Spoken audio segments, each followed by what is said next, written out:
Hello everyone and welcome to our final preview of UFC 300. Today we are looking at the main card of UFC 300. We have done a preview of the early prelims, the prelims that will be airing on ESPN, and now we are going to take a look at the main card, the pay-per-view itself.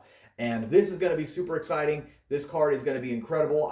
I've used this phrase in the other videos, Crazy Town Banana Pants. Let me tell you, this is going to be an absolute extravaganza. There's going to be so much vaganza, we will have extra. So I'm super excited about this. I think it's going to be fantastic. I really can't wait to see how the whole thing goes. And I got to tell you, I could not be more excited for this event. I'm going to watch it all the way through with my friends. We're going to have a big old party. It's going to be great. So I'm looking forward to it. Without any further ado, let's talk about our first fight of the evening on our main card, on our pay-per-view.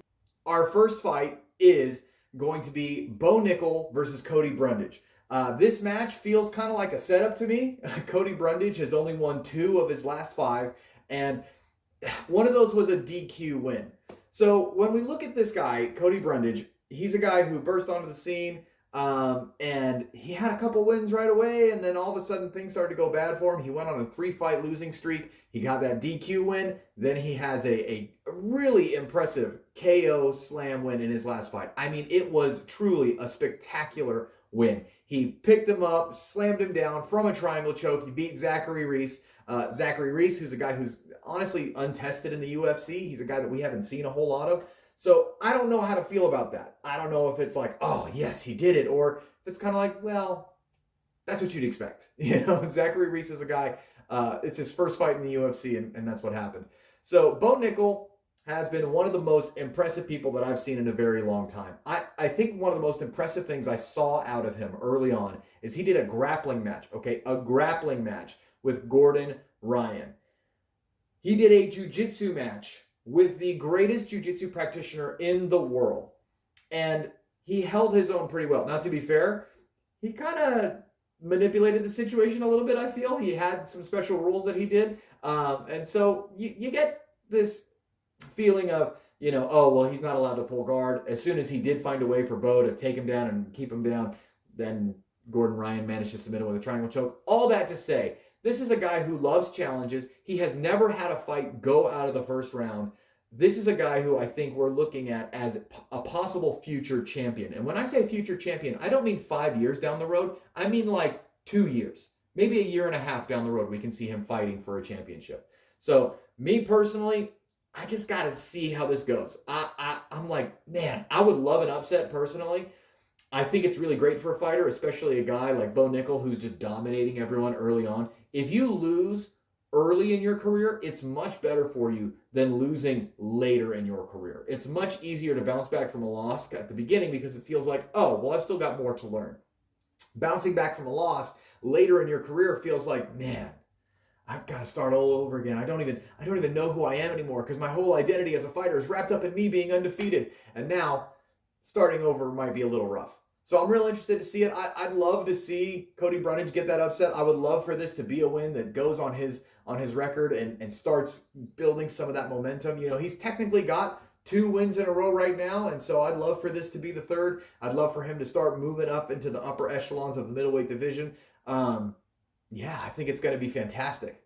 Our next fight is going to be Charles Oliveira, who's ranked number 1 in the world at lightweight, versus Arman Tsarukyan, who's ranked at number 4. Charles Oliveira is the record holder for the most finishes in UFC history, as well as the most submissions in UFC history. This guy is one of the most exciting fighters you're going to ever see. He's fighting Arman Tsarukyan, who's coming in. He's won 4 of his last 5, so has Oliveira. Oliveira is the former champ in this division. And by the way, being champ at 155 pounds is like being champ of Murderer's Row, okay? There's a reason why most of the BMF championship fights are fought either at lightweight or between 2 guys who spent most of their time at the lightweight weight limit.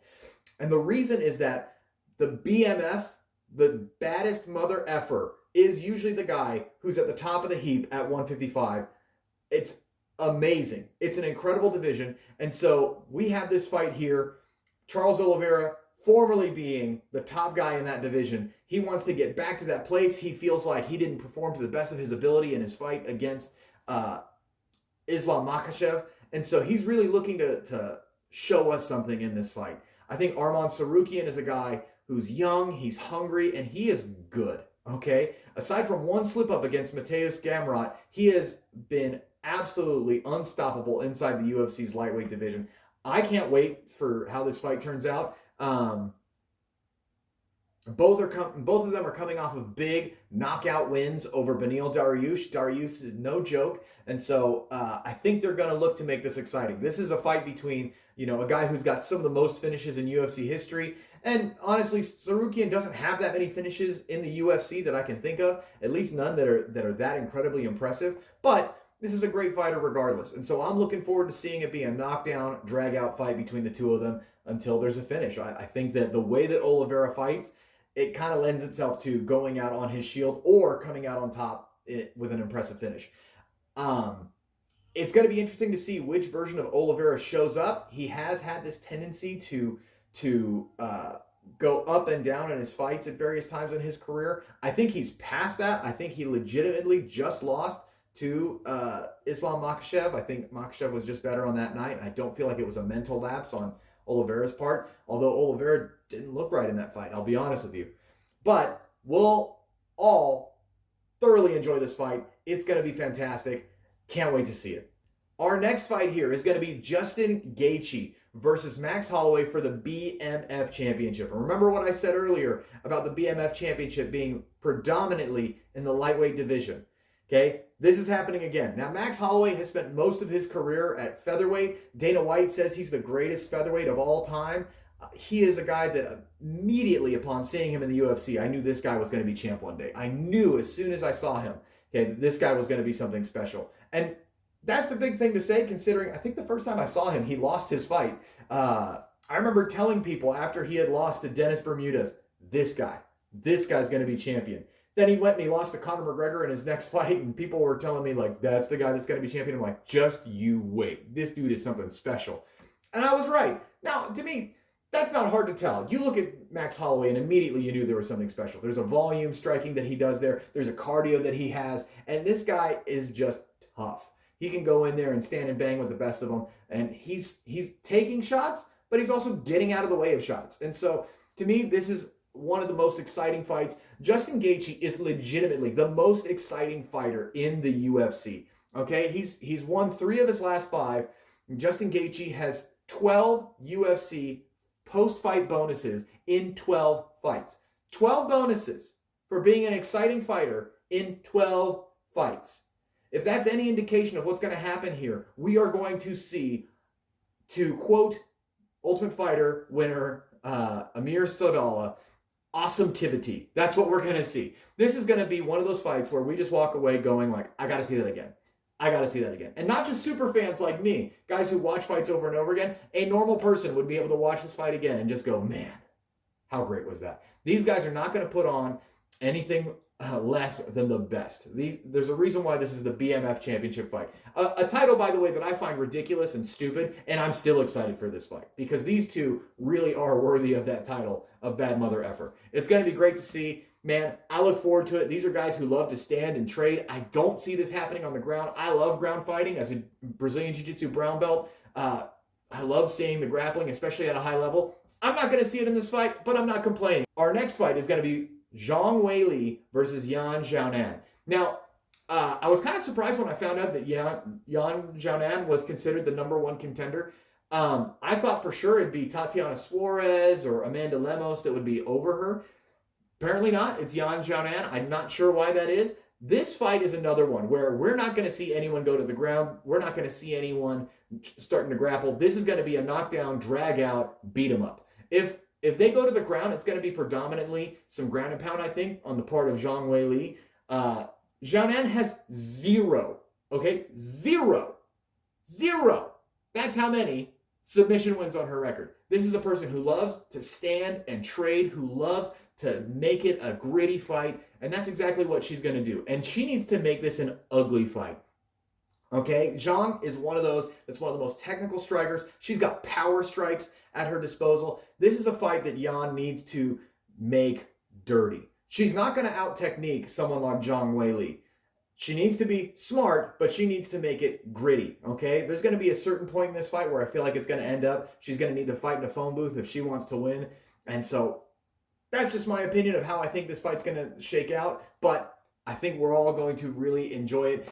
Now, let's get to our main event, our final fight of the evening. Alex Pereira versus Jamal Hill. For a long time, I didn't really think that highly of Jamal Hill. You know, I'd seen him beat some guys, but I thought, whatever. Thiago Santos is kind of on his way out. I saw him get his arm broken by Paul Craig. That was a really gross one. If you guys ever want to see a really gross arm break from a triangle armbar, go watch that. But all that to say, Jamal Hill has impressed me thoroughly. When I think about and now look back on those fights, this guy has looked absolutely sensational. He has that big win over Glover Teixeira. He has wins over Santos. He has a big win over Johnny Walker as well. And it's really sad to see that he had to surrender the championship. He never lost that championship. Jamal Hill's an exciting fighter. He's a guy with a lot of talent. And I can't wait to see what the future holds for him, even after this fight if he loses. And Alex Pereira, I think, in my last video I talked about Kayla Harrison, like she's a walking nightmare. She drinks the blood of her enemies. She crushes the skulls of her enemies underfoot. That's Alex Pereira. Like, while I was joking about that with Kayla Harrison, although to a certain extent it's true, this is absolutely true. I think that this is one of the scariest fighters who has ever fought in the UFC. Alex Pereira has gotten to the point where he has won the UFC championship after only fighting 6 times in the UFC.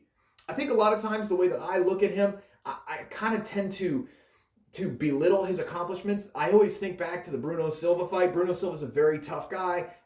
He's a very talented fighter. But I saw him challenge Pereira in a way that I didn't think he should challenge him. I didn't think that fight should have been as difficult as it was. It was a unanimous decision win for Alex Pereira, but it still felt like Bruno Silva made a real competition out of it. And if he would have got the nod instead, I don't know that I would have cried foul so much.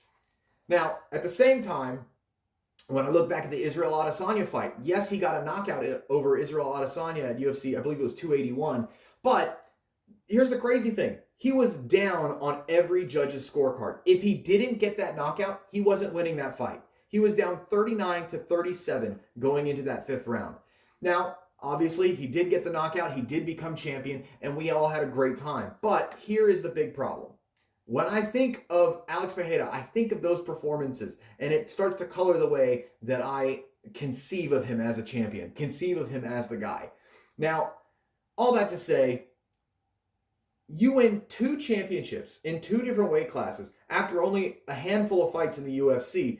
Like, there's no accidents in this game. You're trying to knock a guy out, you knock him out, there's no accident, right? He got him. He caught Israel Adesanya, and while he would lose to him in the rematch relatively quickly, he's still a guy who then went up a weight class, beat Jan Blachowicz, and then beat Yuri Prochazka, who I have all the respect in the world for, and he beat him for that world championship. This fight right here is going to be determinative of the rest of Pereira's career. If he can get this win, we will all solidify him in our minds as one of the truly great champions of our time.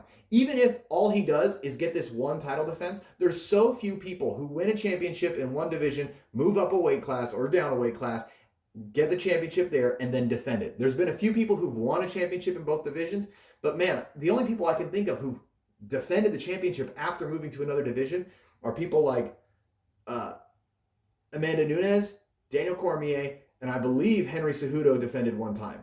Okay, that's it. Those are the only people that I can think of. So when we look at this fight, it's going to be fantastic. This entire main card, with the exception of Cody Brundage versus Bo Nickel, could be the main event of any fight card. Okay, pay-per-view, ESPN Plus, you put it anywhere, we would watch it, we would gobble it up. It would be one of those that we would talk about and remember. And we've got 4 of them on our main card. It's nice to see someone like Bo Nickel on there. I think the UFC included him because they intend to make a star out of him. Great. Have fun. But for the rest of us, man, we're going to love seeing the rest of these fights. These are going to be fantastic. These will be fights that we remember for a very long time, I think. This is going to be a fantastic card. I have loved UFC 100. Loved UFC 200. Could have done without the yellow octagon. That would have been better. But, you know, whatever. Choices were made. And so I'm super excited to see how this all turns out. I'm super excited to be able to hang out with my friends, talk about some fights, watch some fights, and have a great time. All right. I hope you guys liked this video. If you did, make sure to like, share, and subscribe. I don't know how many of you are watching these, but, you know, hey, I'm having a good time. I hope you are too. And I will see you guys next time.